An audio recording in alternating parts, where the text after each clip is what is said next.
What if I told you that I wanted your body right now, and the Sega Genesis had one of the greatest RPGs of all time? Would you hold it against me?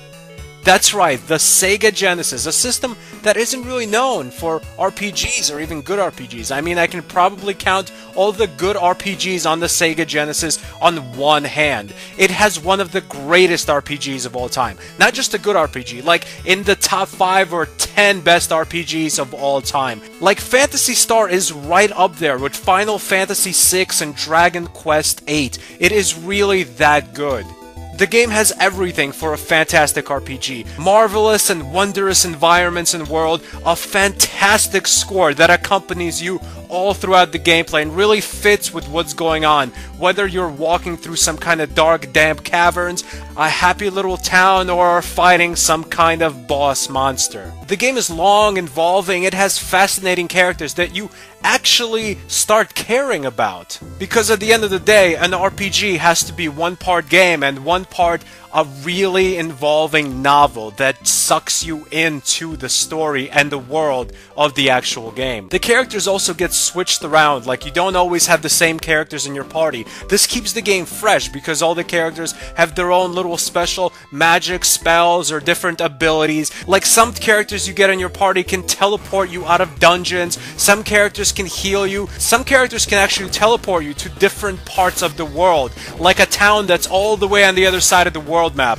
and those characters are fantastic to have in your party because it saves you a lot of needless walking, especially through areas where you don't really gain too many levels just because the enemies are a little too weak for you and it's just a waste of your time to fight them. Oh, and the combat in this game, spectacular. I mean, one of the problems RPGs have, even good RPGs, is the combat can get boring. I mean, turn-based RPGs fall into this trap. The strategy all becomes the same. One character chooses attack, the other character chooses whatever powerful spell or ability they're good at, and you just rinse and repeat that for like 90% of the enemies. Most of the time, you have a lot of characters in your party that you have to use in combat. You can macro commands for some of the weaker enemies and mobs, but for tougher enemies and especially bosses, you have to think on your feet. You have to fight live by yourself without any kind of preordained macro system. It takes some serious skill not to have at least one of those characters die if you're fighting any kind of monsters that are worth their weight in salt. Sometimes when the character's too hurt, you choose defend. Instead of attacking,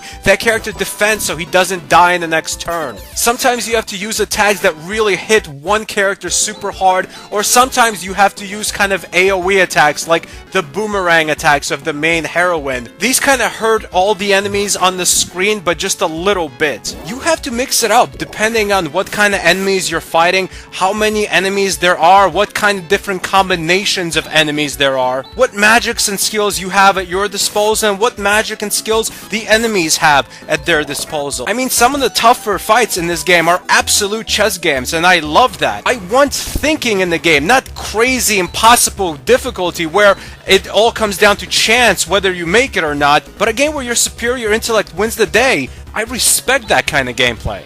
There's so many different spells and abilities, and combined with the fact with just how many different characters there are, you will basically never get bored of the combat in this game in your first playthrough. The only time I can even fathom getting bored is when you have to grind. Like sometimes you have to get through like a dungeon that's way too hard. You have to get to like the 3rd floor of a dungeon to get some kind of, say, herb to heal some guy in like a town on the other side of the world. And the monsters between you and the medicine you have to get are way too hard. So you have to keep fighting them, and then when you get hurt a little too much, you teleport or run back to town, heal yourself up, and do this over and over until the monsters are actually manageable. There is some of this type of grinding in this game, and you would expect that from an RPG, especially an old school RPG. I mean, retro games are supposed to be challenging, and I would argue good RPGs are supposed to be challenging.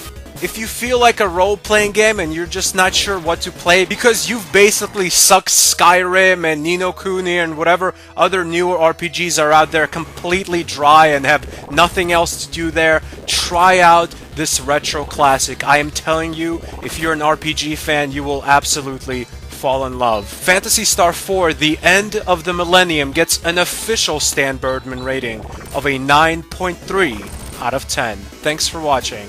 Goodbye, my friends.